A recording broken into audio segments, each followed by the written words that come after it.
कहानी की शुरुआत होती है साल 1617 में। हम जापान में हांजो नाम के एक निंजा को देखते हैं। हांजो अपने क्लैन के साथ एक छोटे और शांत गांव में रहता है। उसका परिवार और उसका क्लैन एक सादी सुकून भरी जिंदगी जी रहा था। एक दिन हांजो पानी लेने के लिए कुएं पर गया। जब हांजो घर पर नहीं था तभी अचानक एक खतरनाक आदमी बी हान घर में घुस आया। वो अंदर आया और क्लैन के लोगों को मारना शुरू कर दिया। घर के अंदर अफरा तफरी मच गई। हांजो की पत्नी तुरंत हालात समझ गई। उसने जल्दी से अपने छोटे बेटे को फर्श के नीचे छुपा दिया ताकि उसकी जान बच सके। अपने दूसरे बेटे का हाथ पकड़कर उसने घर से भागने की कोशिश की, लेकिन दरवाजे पर बी हान खड़ा था और उसने उनका रास्ता रोक दिया। बीहान ने उनसे पूछा कि हांजो कहाँ है, लेकिन हांजो की पत्नी और बेटे ने कुछ नहीं कहा। उन्होंने हांजो की लोकेशन बताने से मना कर दिया। तब बीहान ने अपनी डरावनी शक्ति का इस्तेमाल किया। उसके हाथों पर बर्फ की एक तेज धार बन गई। इसी वक्त दूर से हांजो ने अपनी पत्नी की चीख सुनी। वो तुरंत पानी की बाल्टी छोड़कर बहुत तेजी से घर की तरफ दौड़ा, लेकिन जब हांजो घर वापस पहुंचा तब बहुत देर हो चुकी थी। उसने देखा कि उसकी पत्नी और बेटा जमीन पर पड़े हुए थे। दोनों मर चुके थे। उनके शरीर पर बर्फ जम गई थी। ये देखकर हांजो का दिल टूट गया और उसके अंदर बहुत ज्यादा गुस्सा और दर्द भर गया। उसी समय झाड़ियों से कुछ दुश्मन बाहर आए। उन्हें देखते ही हांजो ने तुरंत अपनी तलवार निकाली और लड़ना शुरू कर दिया। हांजो बहुत मंजा हुआ फाइटर था। उसने एक एक करके सबको मार दिया। फिर और हत्यारे झाड़ियों से बाहर आए। हांजो ने अपना चाकू निकाला और उसे एक रस्सी से बांध दिया। फिर उसने चाकू को घुमाया और अपने दुश्मनों पर फेंका। वो बिना रहम किए अपने दुश्मनों को खत्म करता गया। थोड़ी देर बाद हांजो को बाय हान मिल गया। हांजो ने तुरंत कुनाए फेंका, जिससे सीधा बाय हान का चेहरा कट गया। इसके बाद दोनों के बीच एक जबरदस्त लड़ाई शुरू हो गई। बाय हान ने हांजो का ही हथियार पकड़कर उसके पेट में घुसा दिया। हांजो ने तुरंत अपने सर से हमला किया और खुद को छुड़ाया, लेकिन बाय हान ने उसकी गर्दन पकड़कर अपनी बर्फ जमा देने वाली ताकत का इस्तेमाल किया। हांजो जल्दी से दूर हटा और अपनी तलवार से बाय हान के पेट पर वार किया,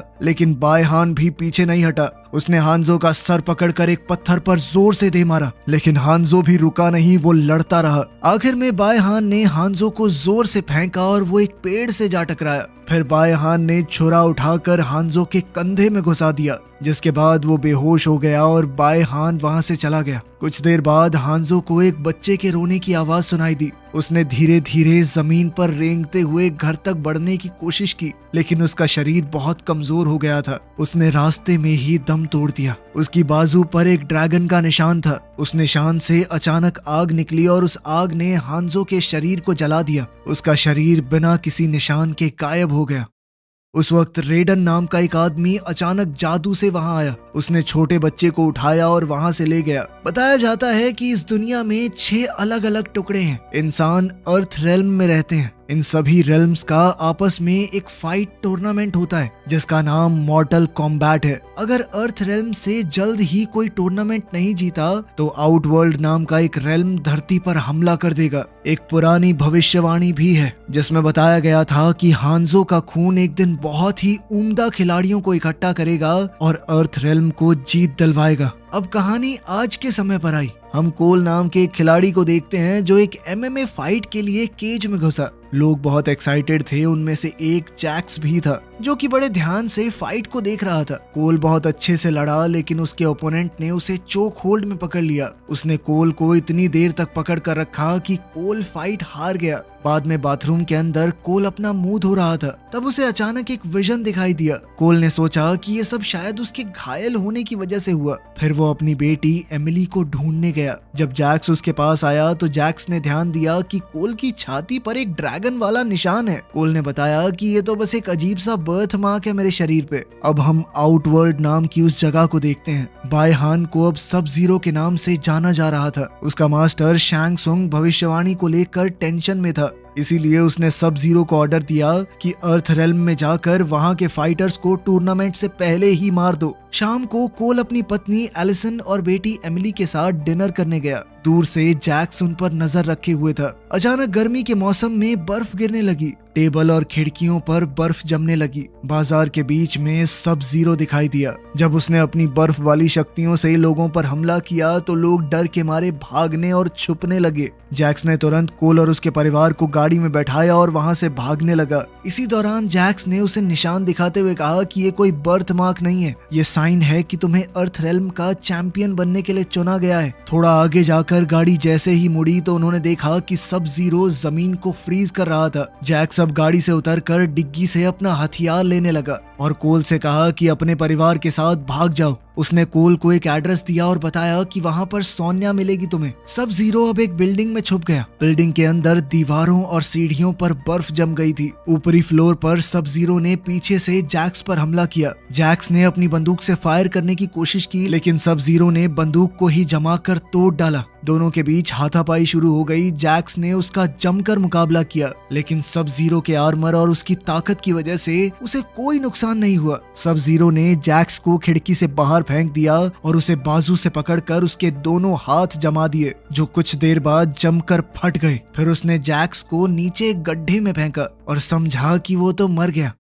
आउटवर्ल्ड में मिलीना ने शैंगसुंग को बताया कि सब जीरो ने एक चैंपियन को तो मार दिया है, लेकिन दूसरा भाग गया। शैंगसुंग ने कहा कि और असासिन्स को भेजो। उसने बताया कि मैंने आखिरी के 9 टूर्नामेंट चीटिंग करके ही जीते हैं। उधर कोल अपने परिवार को घर पर छोड़कर जैक्स के दिए हुए एड्रेस पर गया। जब वो कबाड़ खाने में घुसा तो सोनिया ने तुरंत उस पर हमला किया और उसे आसानी से गिरा दिया। कोल ने जब जैक्स का नाम लिया तो सोनिया ने कहा कि प्रूफ के तौर पर अपना निशान दिखाओ। निशान देखने के बाद वो घर के अंदर गए, जहां सोनिया ने रिसर्च रूम दिखाया। उसने बताया कि 7 साल पहले ब्राजील में उसने पहली बार ड्रैगन मार्क को देखा था। जब जैक्स ने एक आदमी को हराया तो मार्क उसके शरीर पर ट्रांसफर हो गया। रिसर्च से पता चला कि ये एक सीक्रेट टूर्नामेंट है जिसमें ड्रैगन मार्क वाले फाइटर्स को लड़ने के लिए चुना जाता है। धरती को बचाने के लिए तुम्हें लड़ना होगा। उन्हें ज्यादा से ज्यादा चैंपियंस को बचाने की जरूरत है, क्योंकि अर्थ चैंपियंस लड़ने से पहले ही मारे जाते हैं। तब कोल ने हांजो की फोटो देखी और उसे फिर से वही अजीब से विजन्स दिखाई दिए।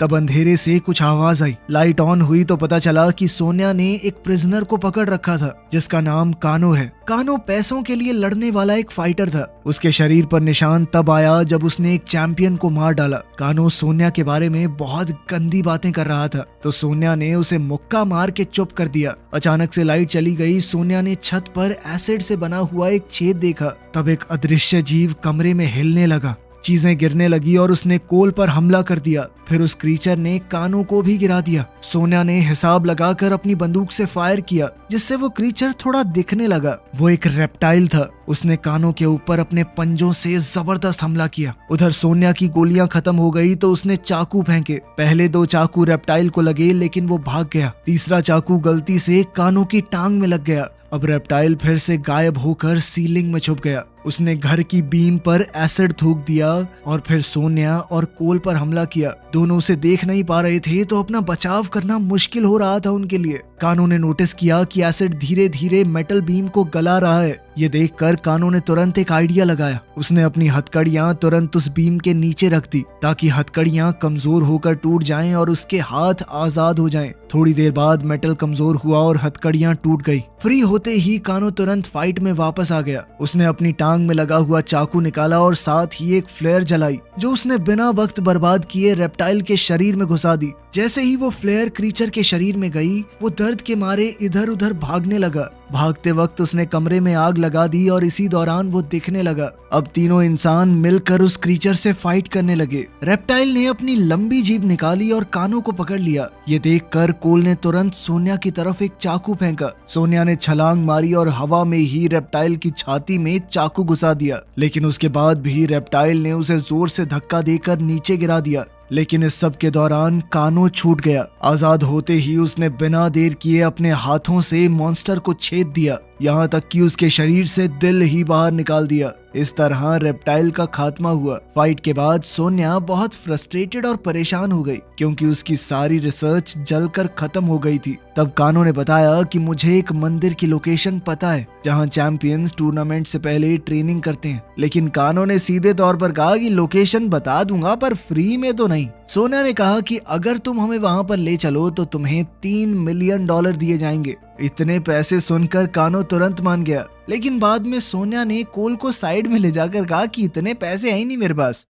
अगले दिन कानो का एक दोस्त प्लेन में उन्हें टेम्पल तक ले जा रहा था। फ्लाइट के दौरान कोल को बार बार अजीब अजीब सपने और विजन्स आते रहे। जब प्लेन रेगिस्तान के ऊपर पहुंचा तो सब लोगों ने पैराशूट का इस्तेमाल करके जंप लगा दी। अब उन्हें बाकी का रास्ता चल कर तय करना था। चलते वक्त कानू लगातार बदतमीजी कर रहा था। वो सोनिया को चिढ़ाने लगा कि जलती है ना तू मुझसे, कि मेरे पास मार्क है और तेरे पास नहीं। बाद में ये बकवास एक छोटी लड़ाई में बदल गई। सोनिया ने सिर्फ कुछ ही सेकंडों में कानू को आसानी से हरा दिया और दिखा दिया कि मार्क हो ना हो वो उससे ज्यादा ताकतवर है। कानू ने गुस्से में कहा कि अगर हिम्मत है तो मार मुझे, लेकिन सोनिया ने उसे मारने से मना कर दिया। बहुत देर तक चलने के बाद ग्रुप को लियू कैंग मिला। कानो ने उसका मजाक उड़ाया तो लियू कैंग ने तुरंत उस पर आग से हमला किया। फिर उस आदमी ने अपने बारे में बताया। दरअसल वो भी चैंपियंस में से एक था। उसने उन्हें मंदिर तक ले जाने के लिए हाँ कर दी। ग्रुप ने कुछ और किलोमीटर चलने के बाद पहाड़ों में छुपे हुए टनल्स देखे। लियू कैंग ने बताया कि इस जगह पर पहले एक जाना माना मंदिर हुआ करता था। फिर उसने अपनी ताकत से खुफिया दरवाजा खोल दिया। अंदर वाले कमरे में बहुत से टूर्नामेंट्स की पेंटिंग्स बनी हुई थी, जिनसे दीवारों को सजाया गया था।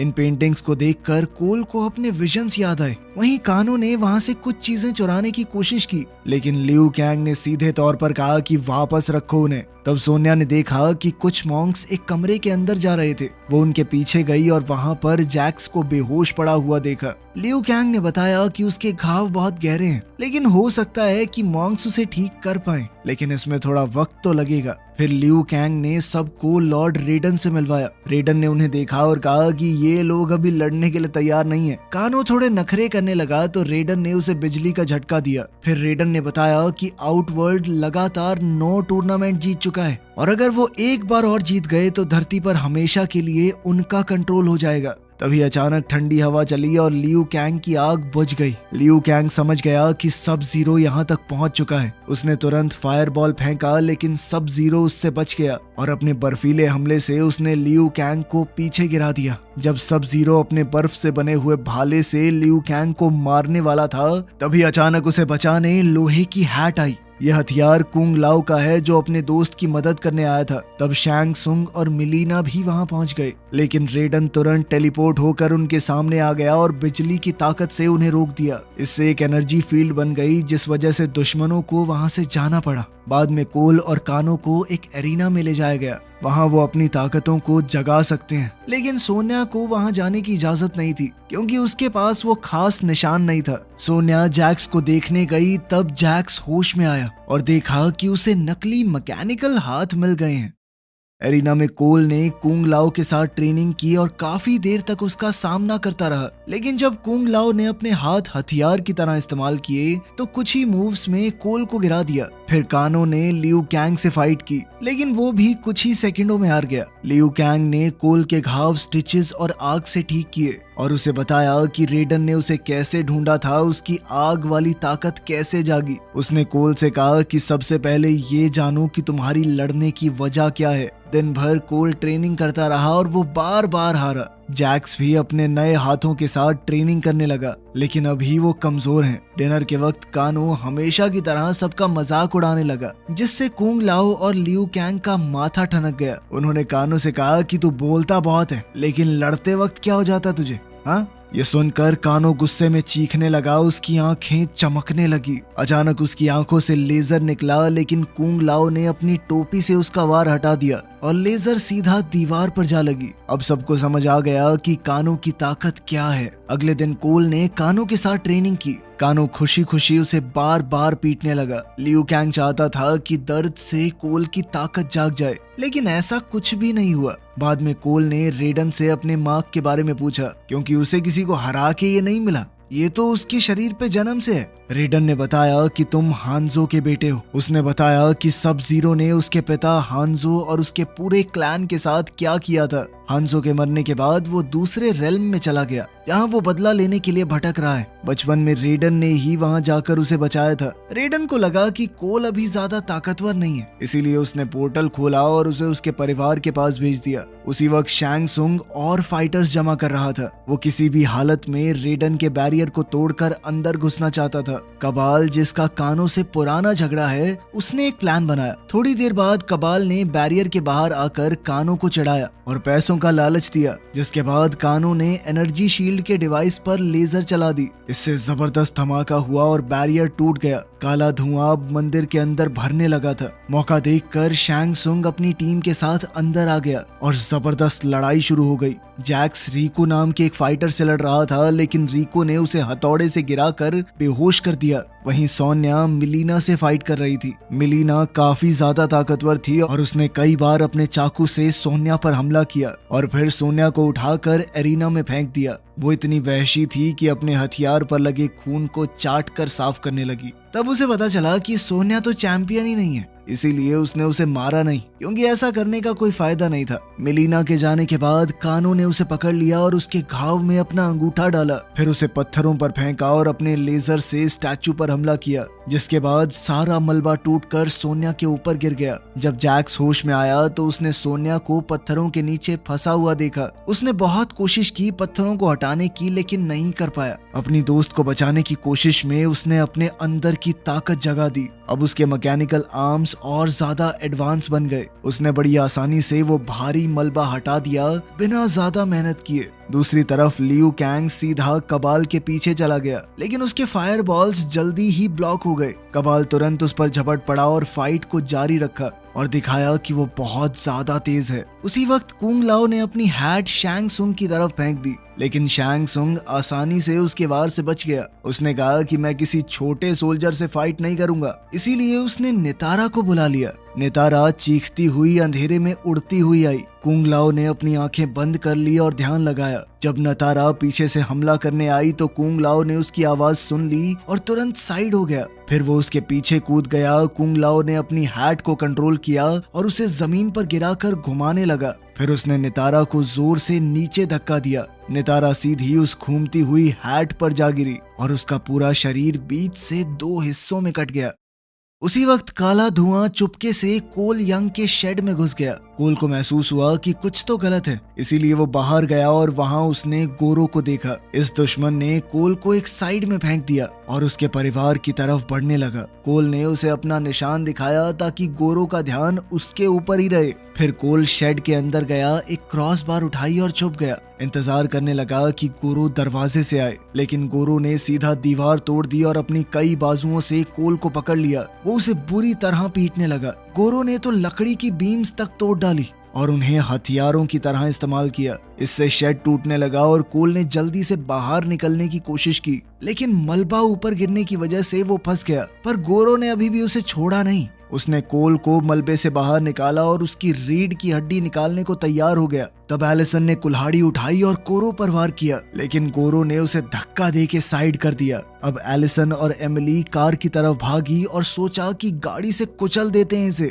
लेकिन गोरो ने अपनी ताकत से गाड़ी को ही रोक लिया। उसने कार की छत तोड़ दी और दरवाजा फाड़ दिया, फिर एलिसन को बाहर खींचा। कोल अपने परिवार को बचाने के लिए बहुत परेशान हो गया और उसकी आंखें चमकने लगी। उसकी ताकत आखिरकार जाग गई और उसके शरीर में गोल्डन आर्मर आ गया। वो गोरो की तरफ भागा। गोरो ने कार का दरवाजा उस पर मारा, लेकिन आर्मर ने उसका वार एब्जॉर्ब कर लिया और कोल को जरा सा भी दर्द नहीं हुआ। अपनी नई ताकत से कोल ने गोरो को पकड़ा और उसकी 4 बाहों में से एक तोड़ दी, पर गोरो ने कुछ ही सेकंडों में उसे वापस जोड़ लिया और अपने सभी हाथों से कोल को मुक्के मारने लगा। तब एमिली चीख कर बोल पड़ी कि अपना अपर कट मारो कोल, अपर कट। कोल ने जैसे ही अपर कट मारा, गोरो हिल गया। अगली बार जब गोरो हमला करने आया, कोल का आर्मर चमका और 2 नए हथियार दिखाई दिए। अब लड़ाई चलती रही और कोल ने गोरो का एक हाथ काट दिया, फिर उसने उसका पेट भी काट डाला और आखिरकार आंख में चाकू घुसाकर उसे मार दिया। मंदिर में रेडन को कोल की ताकत का एहसास हो गया और उसने पोर्टल खोला ताकि कोल को वापस ला सके। रेडन ने लाइटनिंग एक्टिवेट की और चैंपियंस को बचाने की कोशिश की, लेकिन वो सिर्फ जैक्स और सोनिया को ही टेलीपोर्ट कर पाया। जब वो बाकी लोगों को वहां से ले जाने वाला था, तब सब जीरो ने आइस अटैक किया और लाइटनिंग को ब्लॉक कर दिया। अब कोल जमीन पर गिर गया। सब जीरो दोबारा हमला करने वाला था कि तभी कुंग लाओ ने अपनी हैट उसकी तरफ फेंक दी। तब शैंग सुंग ने अपनी ताकत से कुंग लाओ को अपनी तरफ खींच लिया और उसकी आत्मा निकाल कर उसे मार डाला।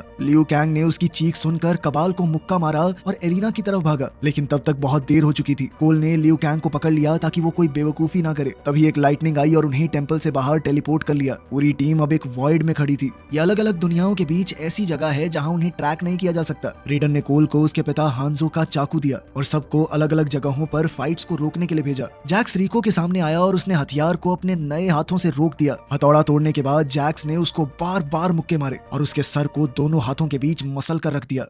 कानो इस वक्त सोनिया के घर पर है। सोनिया फर्श के नीचे से चुपके से निकली और हाथ से उसकी टांग काट दी, फिर पीछे से हमला करके उसकी कमर में चाकू घुसा दिया। दोनों के बीच लड़ाई शुरू हो गई। सोनिया ने एक बोतल तोड़कर कानो के मुंह पर मारी और उसकी लेजर को रोक दिया, फिर वो वहां से गायब हो गई। कानो को लगा कि वो हाथ से नीचे गई है, लेकिन वो दूसरे कमरे में थी। सोनिया ने मौका देखकर उस पर एसीटोन की बोतल फेंक दी, जिससे उसकी आंख कुछ देर के लिए बंद हो गई। बाथरूम में लड़ाई चलती रही। दोनों चीजें उठा उठाकर एक दूसरे को मारते रहे। आखिरकार सोनिया खिड़की से बाहर निकल गई। कानो उसके पीछे गया और उसे चोक होल्ड में पकड़ लिया। तब सोनिया को जमीन पर एक गार्डन ग्नोम मिला और उसने उसे कानो की आंख में घुसाकर उसे मार डाला। ये होते ही उसके हाथ पर मार खा गया। वहीं लियू कैंग कबाल के लिए तैयार था। वो कबाल की तलवारों से बचता हुआ आग वाले मुक्कों से हमला कर रहा था। फिर उसने कबाल की छाती पर कई लातें मारी और उसे काले दलदल में गिरा दिया। फिर लियू कैंग ने अपनी ताकत से एक आग उगलते ड्रैगन को बुलाया, जिसने कबाल को जलाकर राख कर दिया। वहीं कोल की फाइट मिलीना से चल रही थी। मिलीना अपने पोर्टल्स की मदद से उस पर वार कर रही थी। अब मिलीना गरजने लगी और उसका चेहरा फट गया, जिसमें से एक बड़ा मुंह और बहुत सारे दांत दिखने लगे।